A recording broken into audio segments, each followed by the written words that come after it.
Donc on s'occupe au Beth Din de Paris. Alors il y a deux franges dans le Beth Din de Paris très rapidement. Il y a la partie religieuse, vous avez vu le Dayan, qui vous a expliqué beaucoup de règles sur le lait et la viande. Il s'occupe aussi de toute la shrita. Vous aurez le grand rabbin de Paris qui va aussi vous expliquer toute la partie religieuse, donc de l'abattage rituel. Et donc on a la partie aussi qui concerne l'étude des prix, du prix de la viande cachère. En tout cas, de la viande cachère Beth Din de Paris. Je ne vais pas dire que nos confrères ou nos concurrents, Lubavitch ou Chabad ou autres, je ne vais pas en parler parce que je ne connais pas, mais en tout cas, ce n'est pas mon sujet d'en parler. En tout cas, je vous dis, voilà, comment on apprécie le prix de la viande cachère. Parce que tout le monde va dire ici, je crois, pourquoi la viande cachère, elle est aussi chère? Pourquoi elle est aussi chère dans une boucherie? Pourquoi elle est aussi chère dans un magasin, à l'hyper cachère, à leader cash, la viande, le poulet, pourquoi ça coûte aussi cher que ça? Alors le but, c'est de vous expliquer pourquoi ça coûte cher. C'est pas que ça va coûter moins cher demain. C'est de vous expliquer pourquoi ça coûte cher. Parce que je pense qu'il y a des principes qui sont en fait inconnus ou méconnus et qui font que, malheureusement, le prix de la viande cachère doit être supérieur à celle des autres. En tout cas, de la viande non cachère qui est mangée par n'importe qui, voire peut-être de la viande halal aussi. Ce qu'il faut savoir, tout d'abord, c'est que pour avoir de la viande cachère, c'est-à-dire quand elle arrive et qu'elle est abattue et qu'elle est cachère, avant d'être dans les magasins, chez le boucher, elle est passée par diverses étapes. Tout le monde le pense, tout le monde le sait ou il imagine, mais il faut le savoir. Et ces différentes étapes, c'est d'abord de l'acheter à un abattoir. Les abattoirs comme Charal, comme Bigard, vous voyez ces grandes marques-là qui vendent la viande cachère. Déjà, quand on vient, quand on s'appelle M. Salem, quand on s'appelle Kriev, quand on s'appelle Kosher Bassa, quand on s'appelle Bara, les gros grossistes avec qui on travaille, quand ils vont à l'abattoir et qu'ils achètent des bêtes, que ce soit du bœuf, que ce soit de l'agneau, que ce soit du veau, déjà, pour toutes les bêtes, ils payent un prix. Ils payent 15 € par bête. Qu'à la fin, ils la prennent ou qu'ils ne la prennent pas, parce qu'ils vont la battre, et je vais rentrer dedans, ils payent 15 €. C'est comme ça, on doit payer 15 € par bête. Alors une bête, c'est énorme. Hein. Un bœuf, c'est 200 kilos. Donc, ok. Un agneau, 7-8 kilos, et un veau entre 60 et 70. Mais donc, tout de suite, on paye 15 € par bête. Ensuite, sans rien faire, vous payez 15 €. C'est comme ça. Pour tous les organismes comme ça, on doit, pour payer, vous payez 15 € la bête. Ensuite, ce qui se passe, pourquoi on paye 15 € la bête? C'est vrai, c'est une bonne question tout de suite. Parce qu'il faut savoir que sur 100 bœufs ou 100 veaux, je ne vais pas parler de l'agneau qui est un petit peu différent, mais sur 100 bœufs ou 100 veaux que l'abattoir va donner à M. Salem, qui va après effectuer l'abattage rituel, il ne va rester, quelqu'un sait, de cachère, quel est le pourcentage qu'on va avoir, c'est-à-dire de l'épelle? Un tiers. On va avoir entre pas plus de 30 ou 35% de bêtes cachères que l'on va garder. Pas par l'abattage rituel, mais plus parce qu'après, vous savez, avec l'histoire du poumon, de la cache-route, le grand rabbin de Paris va en parler, où le niveau du poumon de la bête, c'est une dimension de cache-route qu'on va avoir de la cache-route avec ce qu'on appelle du glat, avec ce qu'on appelle du khalak, pour avoir une bête cachère. Tout le reste, ça va être des bêtes qui ne vont pas être prises parce qu'elles sont malades, parce qu'elles ne sont pas propres, parce qu'on va voir qu'il y a des choses, et ça enlève. Et donc, quelque part, les abattoirs, économiquement parlant, ça intéresse de peu, en fait, de vendre des bêtes pour que, finalement, après, on va leur redonner pour qu'elles repassent dans un système traditionnel. Mais elles disent, finalement, avec le cachère, bon, ben, on leur donne 100 bêtes, alors certes, on leur demande 15 €, mais à la fin, quand elles vont nous dire, ben, on va garder 35 bêtes, 35 bœufs ou 35 veaux, l'agneau, c'est un peu plus haut, parce que l'agneau, sous le poumon, c'est plus facile. Donc, on est plutôt à 60-70%. Mais sur le bœuf, avec le gramme, mais ça, on est sur le poids. Donc, il faut savoir qu'on va en garder 35, ok? Sur ces 35 bêtes, maintenant, on ne s'arrête pas là. C'est pas on sort avec nos 35 bêtes et on est content. Là, on va payer un prix. On va payer un prix au kilo. Quel est le prix au kilo qui va être payé, qui va être demandé? Les bêtes que tu n'as pas prises, les 35 que tu as prises, les bêtes que tu n'as pas prises, tu as juste payé les 15 €. Ouais, j'ai juste payé 15 €. Et après, je les redonne dans un chemin, je m'en occupe pas. Elles repartent dans le circuit traditionnel. Mais pourquoi on ne peut pas les revendre, nous? Non, on ne les revend pas. En revanche, donc les 35 bêtes qu'on garde, là, on va payer entre le veau, on va faire des prix moyens pour que je ne tombe pas dans les chiffres. Entre le veau et le bœuf, on va être entre 7 euros et 8 euros le kilo qu'on va payer à l'abattoir, immédiatement, sur la bête. Donc un bœuf, c'est 200 kilos, 180, 220 kilos, on va payer, en tout cas le grossiste, M. Salem, Krief, Kosher Bassa, va payer pour ces bêtes-là au kilo, 8 euros. Ok, donc je suis déjà au kilo, on n'a rien fait. Hein. Je suis juste, j'ai pris la bête, elle est combien? Elle me coûte déjà 8 euros. Enfin, elle coûte 8 euros. Ok? Je prends cette bête, donc j'ai acheté 8 euros, le kilo. Je rajoute 15 euros que j'avais au début, mais ça c'est pour toute la bête. Et après, qui paye les abatteurs rituels? Il me faut 2 shochatim, 2 abatteurs rituels que l'on envoie. On l'envoie. Vous savez, il n'y a plus les abattoirs à la Villette. À Salem, il n'y a plus l'abattoir, hein, c'est fermé, l'image qu'on a. Les abattoirs les plus proches, ils sont à 300 km de Paris. Ils sont en Normandie, ils sont dans la Manche, ils sont dans la France profonde. Donc quand on envoie des abatteurs rituels, il faut les envoyer, il faut leur payer le train, il faut souvent les payer aussi pour les loger, il faut les nourrir, il faut les payer aussi pour leur travail, il faut payer 2 shochatim pour faire l'abattage rituel, au début et à la fin.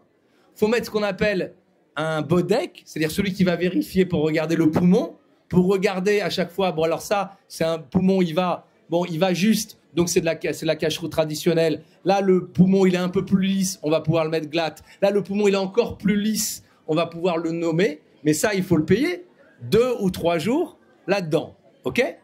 Maintenant, donc, j'ai payé tout ça. Je monte tout doucement à 10 euros ou 11 euros le kilo. Après, il faut le ramener. Comment je ramène la bête pour qu'elle arrive à l'hypercachère demain ou dans votre boucher? Il me faut tous les camions frigorifiés. Parce que la viande, je ne peux pas la laisser. Et vas-y qu'on les prend. Et on descend et on les ramène. Après, là, je monte tout de suite les frais de déplacement, je suis à 12 euros. Ensuite, il faut désosser la bête. Quand on désosse la bête, bien sûr, mais le prix, le kilo, la masse de kilo, ma bête qui faisait 180 kilos, quand je désosse, je ne peux pas désosser au laser, hein, je ne désosse pas à la chirurgie. Il y a la partie de la viande qui baisse, qui part. Ma bête, elle pèse plus qu'elle pesait. Je n'ai plus exactement le poids. Je perds. Quand je nettoie, quand je désosse, quand je cachérise et que je sale, vous savez tout le salage qu'on fait, parce que maintenant on achète de la viande cachérisée. Je rajoute des frais. Je rajoute des frais. Je vais arrêter de noyer dans les prix. Une bête, un veau ou un bœuf, et un agneau c'est encore plus, quand il vient, qu'il a fait tout ce que je vous ai dit, on a payé l'abattoir, on a fait la cachérisation, on a payé les abatteurs rituels, on a payé le vérificateur, on a acheminé, on a nettoyé, on a cachérisé, on a emballé, on a livré au boucher, on est...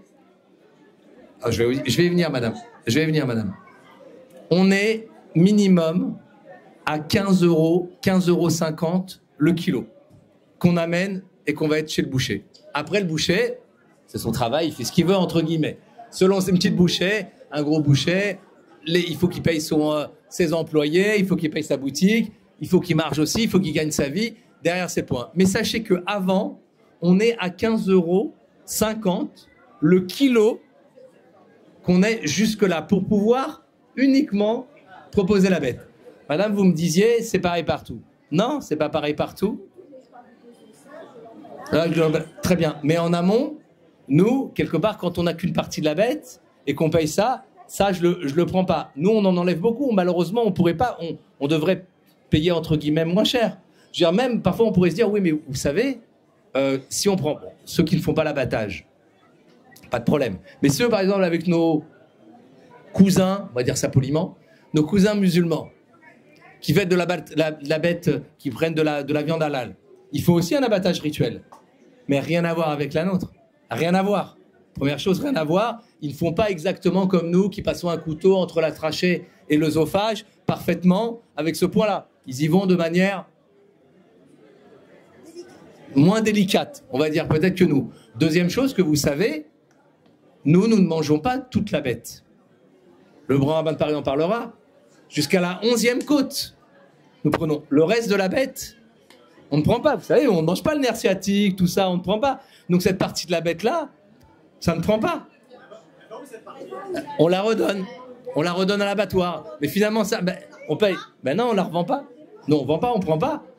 Nous, quelque part, quand vous avez une bête, on vous en parlerait. On a une bête qu'on accroche, et après on l'ouvre, et jusqu'à la 11e côte, on prend le dessus, l'épaule, le cœur, le poumon, tout ça, tout ce qui descend, on laisse. Donc, je veux dire, le problème de la rentabilité le problème de la rentabilité pour un abattoir, pour le cachère, il est de plus en plus compliqué. Ça intéresse peu ou de moins en moins. Ils disent le cachère, mais vos trucs, vos règles, elle est malade, et puis vous prenez, et puis vous voulez de plus en plus du poumon, donc de plus en plus du glas, de plus en plus du halak, parce que vous avez l'impression que donc ça baisse, ça diminue le pourcentage. Finalement, bon, voilà, c'est pas très intéressant. Oui, monsieur. Parce qu'on ne sait plus retirer le nerf sciatique, on ne mange plus la viande. Et ça, il faut mettre au front les rabbinines. Là, vous en parlerez au grand rabbin de Paris. Il vous dira ce point-là, sur ce point-là, ça se fait dans d'autres pays.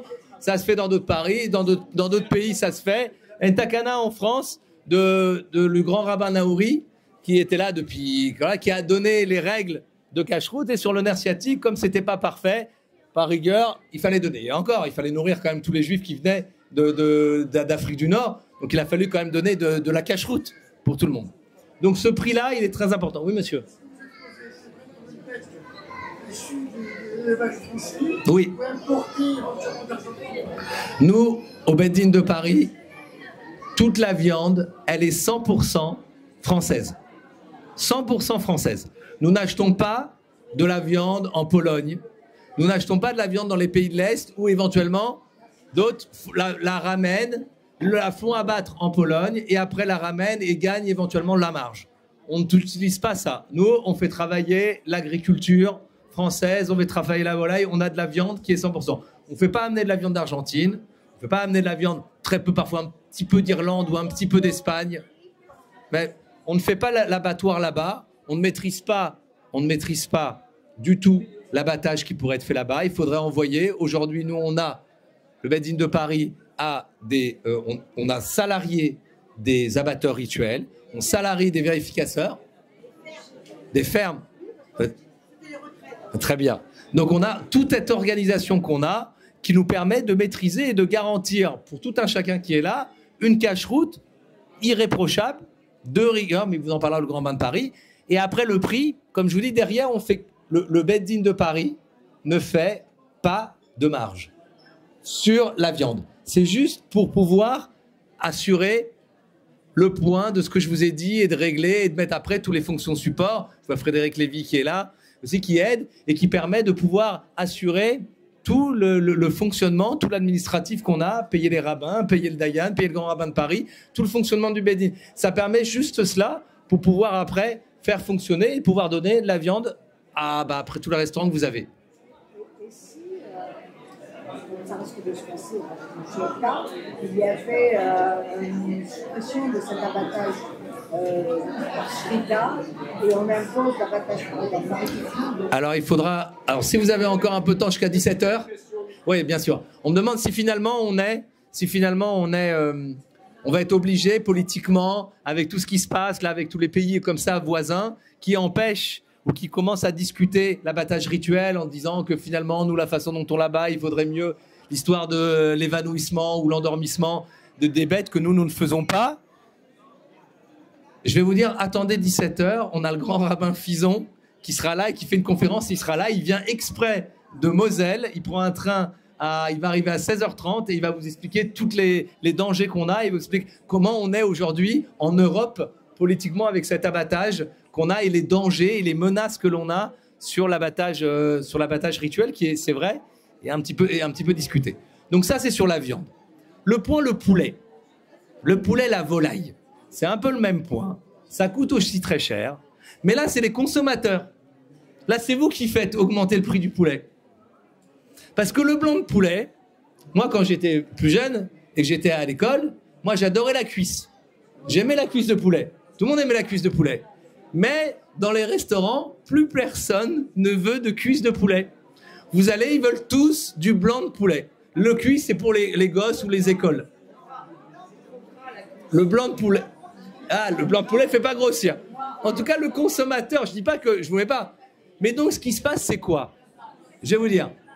les M. Salem, Krief, Kosher Bassar, tous nos Bara, qu'est-ce qu'ils font? Ils font de l'abattage. Ils ont un abattoir. Là, pour le coup, c'est un abattoir eux-mêmes. Pour la volaille, il n'y a qu'un abattoir spécifique. Ils abattent 10 000, 15 000, 20 000 poulets par semaine. C'est environ la cadence pour pouvoir nourrir tous les restaurants cachers que l'on a, tous les bouchers, tous les revendeurs. Et ils ont ce poulet qu'ils abattent. Dans le poulet, il y a tout. Hein. Il y a les cuisses, il y a les ailes, il y a tout, il y a le blanc. Le problème, c'est que les restaurants, les bouchers, ils disent « Ouais, c'est sympa, mais nous, on veut du blanc. » Alors au début, on en donne un peu. Mais après, M. Salem, il me dit « Mais Serge, moi, ils veulent pas de mes cuisses. Ils veulent pas de mes ailes. Donc qu'est-ce que je fais? Moi, mon poulet, je l'ai payé. Je l'ai acheté 9 €. Qu'est-ce que je fais? Je peux pas vendre que le blanc. Ou alors, si je le vends, malheureusement, c'est un peu comme l'offre et la demande. Et je suis obligé de le vendre 11 €, 11,50 €, 12 €. Et après, vous le retrouvez dans votre salade César, vous le trouvez dans les blancs de poulet, vous le retrouvez dans le travail de ce qu'il y a. C'est que finalement, ils disent, moi, je veux bien, mais l'équilibre un petit peu, faites-moi un peu d'équilibre. Mais finalement, de plus en plus de blanc. Donc, quand on achète un poulet entièrement et que derrière, ils n'en vendent ou ils n'en produisent ou ils n'en commercialisent, que du blanc, bah, c'est ce qui fait que le blanc de poulet est très cher. Parce que finalement, ça devient la denrée rare. Ça devient la denrée rare. Si tout le monde veut de la cuisse, vous allez voir. Alors là, le poulet va diminuer. Si vous voulez que de l'aile, si vous voulez autre chose, la parguide, des choses comme ça, ça va diminuer. Mais le blanc de poulet, c'est devenu la denrée rare. Donc voilà. Et aujourd'hui, je ne souhaite pas, en tout cas au Beth Din de Paris, aller acheter du poulet dans les pays européens ou dans l'autre point, etc. Nous, avec le Beth Din de Paris, qui est le consistoire de Paris, qui est avec, depuis 200 ans, qui avec l'État français, aide l'agriculture, aide tous les producteurs pour leur dire non, vous êtes pour les poulets. Et voilà pourquoi le poulet est cher, parce que on veut consommer tous que le blanc. Donc continuez à prendre du blanc et vous le verrez sur le prix. Ça, c'est le point. J'avance un tout petit peu. Maintenant, je voudrais parler d'un point que je pense les gens méconnaissent. Ouais, c'est comme Romain Gary, quoi, qui disait je suis pas un auteur inconnu, je suis un auteur méconnu. Les produits autorisés. Tous les produits que vous avez dans la liste du consistoire. Les 2900 produits que vous avez dans la liste qui vous permet de pouvoir acheter des Kinder, des Bonnes Mamans, tout ce que vous avez là qui est en disposition, des chips, tous les produits que l'on a, qui est la liste du Grand Rabbin de Paris. Les personnes se disent c'est autorisé, bien sûr. Ce sont des produits autorisés, ce ne sont pas des produits certifiés, parce que le lait, pour être simple, le lait qu'il y a dans certains produits, ce n'est pas du lait qu'on appelle chamour, c'est-à-dire du lait surveillé. C'est du lait qu'on accepte de consommer, mais qui n'est pas sous cette notion, de surveiller. Je ne rentrerai pas dans la cache-route de la surveillance, je ne suis pas rabbin, mais je dis c'est pas surveillé, mais c'est autorisé, qui permet de pouvoir nourrir tout un chacun, notamment quand il n'a pas des produits avec du lait surveillé. Et donc sur ces produits, on fait paraître une liste tous les ans, vous le savez, avec aussi sur les sites internet, sur l'appli mobile. Je fais un peu de pub sur l'appli mobile, ça fait pas de mal. Allez-y. Et donc ce qu'on a, c'est dire, mais ces produits-là, souvent d'une année sur l'autre, il y a un produit qui sort, il y a un produit qui rentre, je n'ai plus trouvé mes Pim's, et puis j'avais ces gâteaux-là, et puis j'avais mon brownie de brossard. Et ce qu'il y a derrière, c'est qu'on dit, ah, ça y est, ils n'ont pas payé leur taxe au consistoire, Pim's ou Lu n'a pas donné d'argent, et finalement, ils ne se retrouvent pas dans cette liste.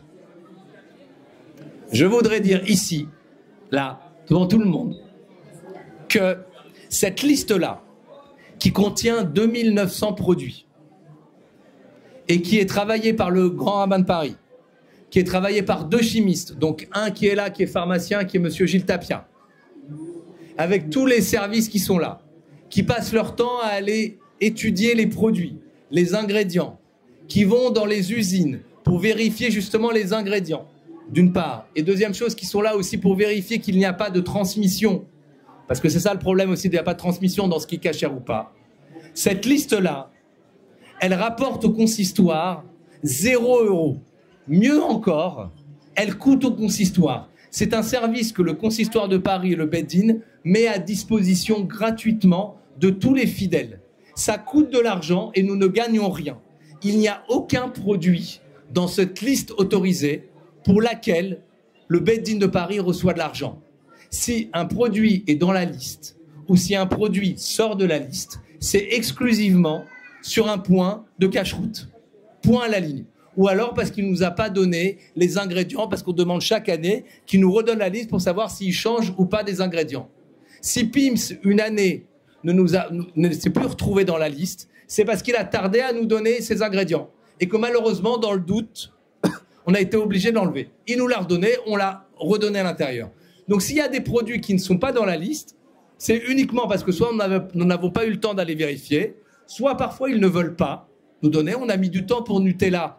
Nutella, ça a pris du temps avant qu'elle soit dans la liste. Mais finalement, ça l'est. Mais 0 €.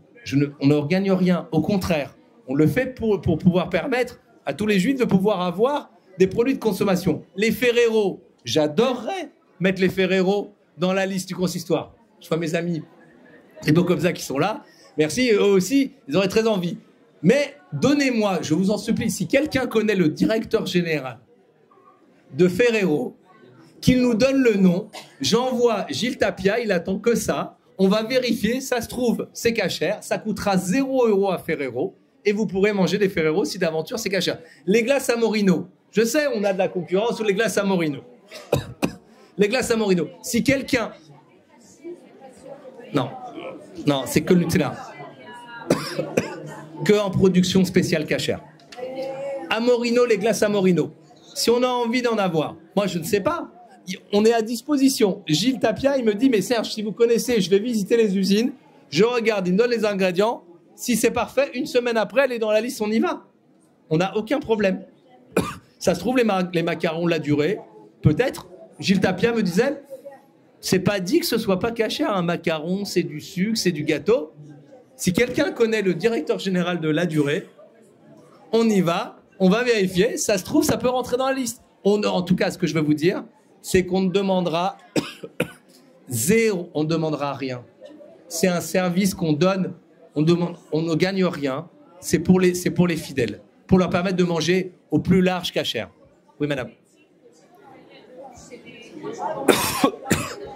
Un verre d'eau. Dans les magasins cachers, ils sont cachés. Alors là, madame, c'est effectivement, je vous dis, les Ferrero, ils ne le sont pas et vous les trouvez en cachère.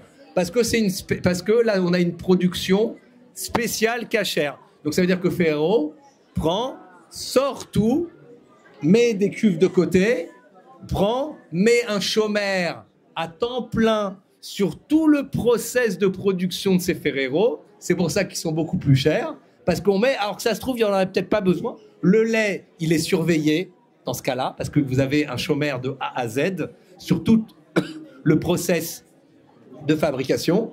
Et c'est ce qui fait que le produit, d'un coup, il fait du simple au double, quoi. Merci Frédéric.